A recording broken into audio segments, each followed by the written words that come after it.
This is the cream of the crop. What's up, everybody? Welcome in to episode 4, The Turn. This episode covers a lot of ground. This one has a lot of little tidbits about the past, setting up a lot of things that happen in their future or the present as we look at it from that point of view in this show's relevancy. We start things off, though, in Tijuana. Angel returns home.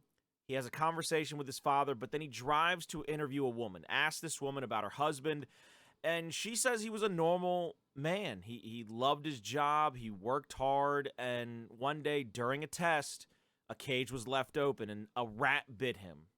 She then describes his symptoms: flashing lights, loud noises, rash, aggressiveness.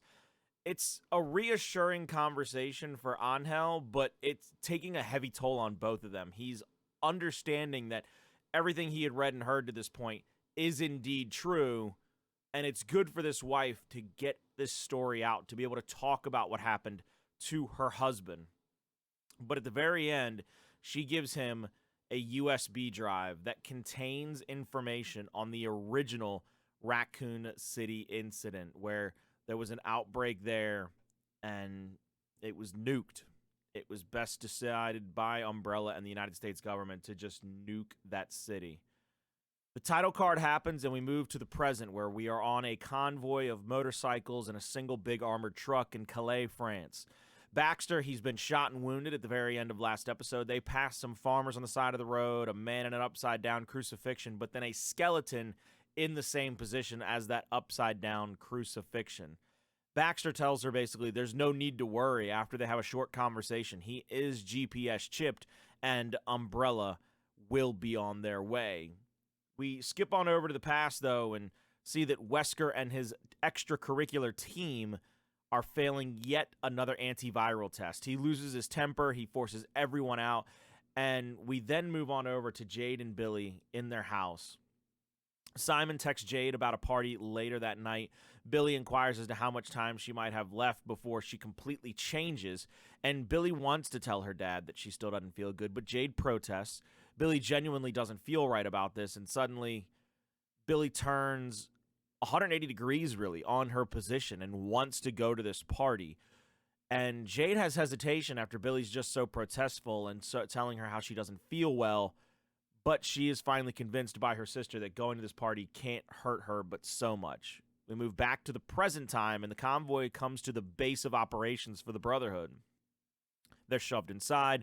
They are treated like prisoners, and they see a group of Zeros off in the corner working in unison to turn a turbine.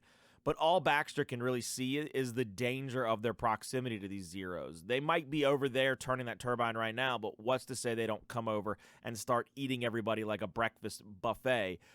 And they come to a large room, a stairwell leading up to this large opening with a man sitting on a pillow with his legs crossed. And their leader lights a cigarette and then says a single word: Umbrella. It starts a little confrontation, their conversation really. The symbolism, though, the fanaticism of these people, it reminds me a lot of the Los Illuminados from Resident Evil 4, and even the symbol on the necklace that the leader bears looks like the top of the Los Illuminados. It's two little prongs coming off each side like this. It's just missing that bottom verticality prong, really. But it really does give you a sense that these are the allusion to the Los Illuminados. A hostile conversation, though, is what it quickly turns into, and it ends with Jade elbowing two people, and then Jade and Baxter are escorted off to a prison cell. We go back to the past now, and Jade and Billy are just walking around New Raccoon, headed to that party, and Jade is calling out every possible plastic surgery of everybody they've probably crossed because, again, this place is too perfect to be true. Having a little bit of a sweet sister moment, laughing and giggling, Billy then tells Jade that if something happens to her, to run, to get away from her. Jade finally submits to this idea, but tries to reassure her that everything is going to be okay, that nothing is going to happen to her. Quick jump back to the past. Baxter and Jade are shoved into a cell. They have a moral discussion over which world is better, the cult or the corporation. Is it better to be here with the Brotherhood, who's crazy and has Zeros inside of their compound, or to be with the Umbrella Corporation, who clearly have very little regard for human life, even what is left?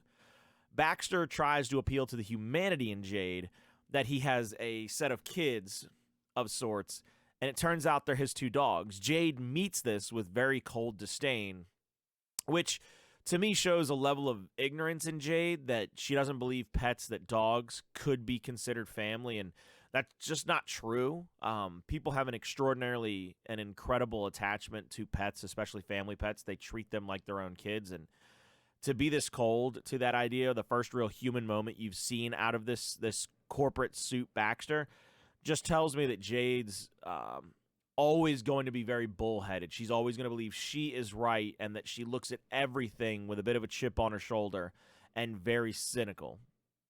After this, Jade tries to have her own human moment, though. She tries to make it about her and informs Baxter that even though Baxter has said that her sister is looking for her, that her sister is dead. Her sister died when she was 14 years old, and that ends up being the year we keep revisiting.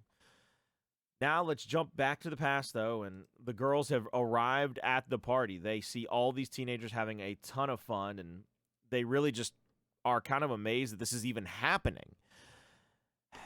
They see a skateboard trick, though. Simon ramps himself up and off this vert ramp and lands in a bunch of pillows and mattresses and is fine. They're both enamored with it, but Billy wants to borrow his skateboard, do a stunt of her own, and Jade clearly doesn't like the idea, but Billy doesn't care and proceeds anyway. Billy then, on her way up, runs into her former bully, who suddenly is nice to her. It's like she's the message got across that you can't cross this girl. At least at worst, it's basically she's indifferent to her bumping into her and just asks, what is she doing?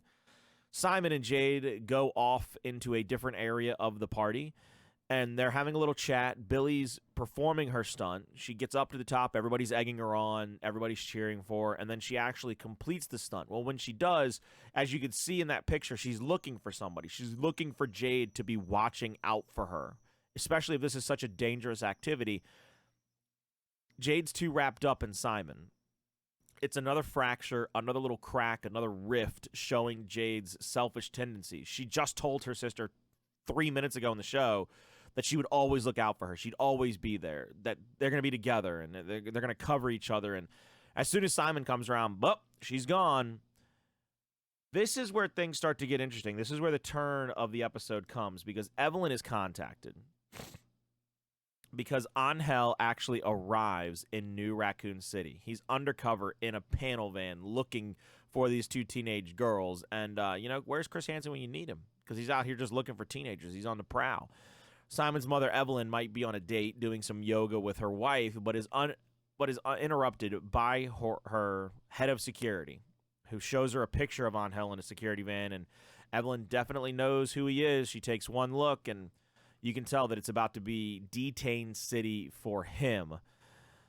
Albert returns to his home and prepares a chair for possibly having to detain his own daughter with rope, handcuffs, being able to basically lock all four limbs in place, and takes a syringe with him and moves upstairs to find that Billy and Jade are no longer home. This sends him into a bit of a panic to try and find his daughters.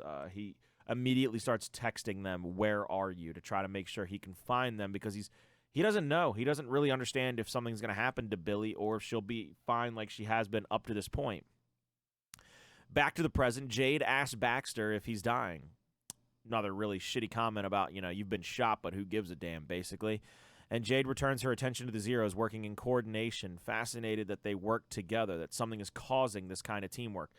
They're interrupted, though, by a chainsaw revving up, and, we get another Easter egg. It's Dr. Salvador from Resident Evil 4, which is why I think that this is kind of the allusion to the Los Illuminados. They get the bagman, Dr. Salvador, with his chainsaw, revving that bad boy up, and they bring out one of the Umbrella security guards, and he turns him quickly into a victim, shredding him and then throwing some bits and pieces into the cage for a female Zero to eat. Kind of hefty, kind of bloated, like she had drowned and filled with water. She tastes the victim's blood, and then she lets out a blood-curdling screech, but it actually puts the Zeros back to work, and she is clearly the key to getting them to work in unison, to work together, like she's controlling them somehow. Baxter makes a joke about possibly being the master of unlocking, which is a clear reference to the one true master, Jill Valentine, Alpha Stars member. And in a desperate attempt to escape, it's time for Jade to help him. She finally decides, let's get out of here. They both rip this door off the hinges, and They'd go to escape. Salvador runs over. Dr. Salvador, the bag man with the chainsaw, runs over to Jade and tries to cut her in half, but is interrupted very quickly by Baxter shooting him in the head with a Red 9. That is our third or fourth reference to the Resident Evil 4 video game. We've got the Red 9, the Los Illuminados, Dr. Salvador, a la the Bagman. And, of course, we have the queen of these people controlling them, which Los Illuminados, as you can remember, were controllable because they had that parasite in them. A lovely song kind of begins after they escape, and Baxter starts going on this epic killing spree. Every Zero in his way, every single member of the Brotherhood that gets in his way, and it culminates in him standing around a bunch of dead bodies and asking Jade if she saw any of that. And, well, Jade, she's run to try to get herself safe. We go back to the past now, to the party, where Jade finds Billy lying down on a scaffold. Billy calls her for feigning care about her life, calls her out for it, and how all she really cares about is hooking up with Simon. Billy talks about how all she has ever had was Jade, and all Jade has ever had is the fucking Jade show, that it's all about her, calling her out on her selfish ways. And we flip over to Albert Wesker driving around looking for his daughters when Angel shows up to the party. He goes to ask somebody if they know Jade Wesker, and every kid scrambles. They call him a narc, and they run off. But Jade and Billy are spotted by Angel and decide to make a run for him. They're eventually cut off by him, though, and they have a little conversation about their past with him. He tells them how the virus infects the brain, turns the host into something different. Jade accuses him of lying, and he, of course, denies it. He asks if they know what happened to the first Raccoon City. He breaks it to him that it was destroyed by a nuclear virus, that the nuclear bomb and the virus had gotten out, and the government made a choice to burn it to the ground, to scorch the earth and cover it up.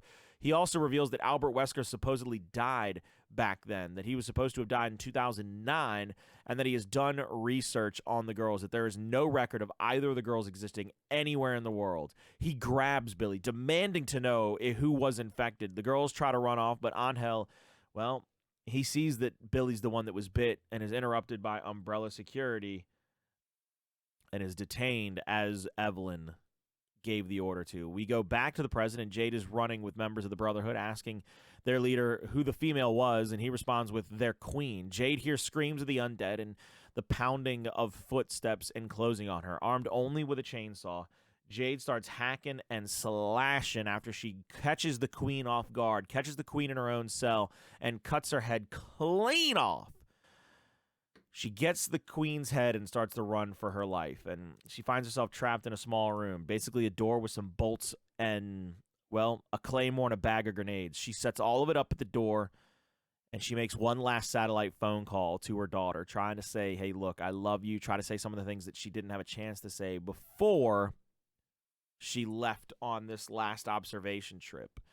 She throws one grenade, she pulls the pin, lets it out at the claymores and the rest of the grenades, and there's this absolutely huge explosion that would have killed any normal person in this show, but plot armor, and Jade is perfectly fine, and she stumbles out in this haze and is then attacked by a single Zero, and she is once again saved by Baxter. She helps him escape the cell, but then Baxter saves her from Dr. Salvador, a la the Bagman with the chainsaw, saves her from the next group of Zeros, and then kills a gang load of them in the Brotherhood Fortress. So Baxter saved her 2 to maybe 3 times in this episode. We go back to the past where Angel is chained up to a chair and Evelyn exclaims they know who he is and how he's obsessed with Umbrella. There's a really cool shot showing the girls running home and then flashing to Baxter and Jade running for their lives from the Zeros. In their desperation, they go to ascend a ladder in the present timeline.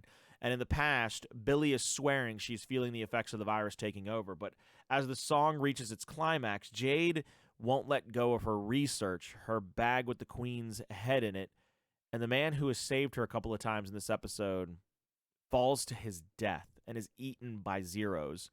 It's another sign, another display of Jade's selfishness. It's incredibly hard to root for her as your protagonist. But we see in the past that Jade tells Billy she's got to be fine. Her timer ran out minutes ago. She's still alive. She hasn't turned, and everything should be okay. Jade then escapes her hell in the present.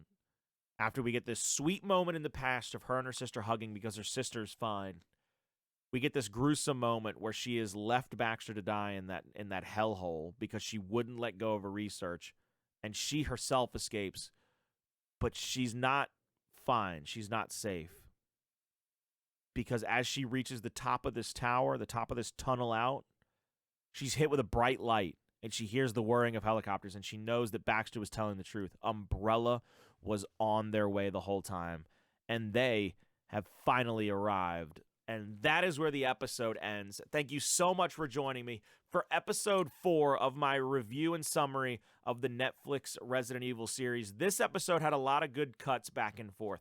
I love the Easter eggs, so it gets a couple of points right off the bat from me. Out of 5, I'm only going 3.5, though. You really get this sense that Jade is just a selfish human being, that it really is all about the Jade show. She feigns all this interest in other things and helping, and then when it comes push to shove, is it her and what she wants, or is it the people she cares about and what they need? She seems to always choose her and what she wants, and I hate that in a protagonist. So I'm knocking this one down a few points. I'm going to go 3 out of 5 for this one. Beautiful scene, though, with the cuts between the past and the present. So 3 out of 5 for this one. Episode 3 is still my favorite. The liquors, the tunnel chase, the black tiger spider, the Hydra shotgun. It had a bunch of Easter eggs. It had great action. It had great storytelling moments and beats. So episode 3 is still sitting on top of the throne. Episode 4 takes a few steps back from me. But hey, let me know what you think in the comments. Like, subscribe, share, whatever it may be. You know how this YouTube thing gets down. Thank you so much for joining me for episode 4.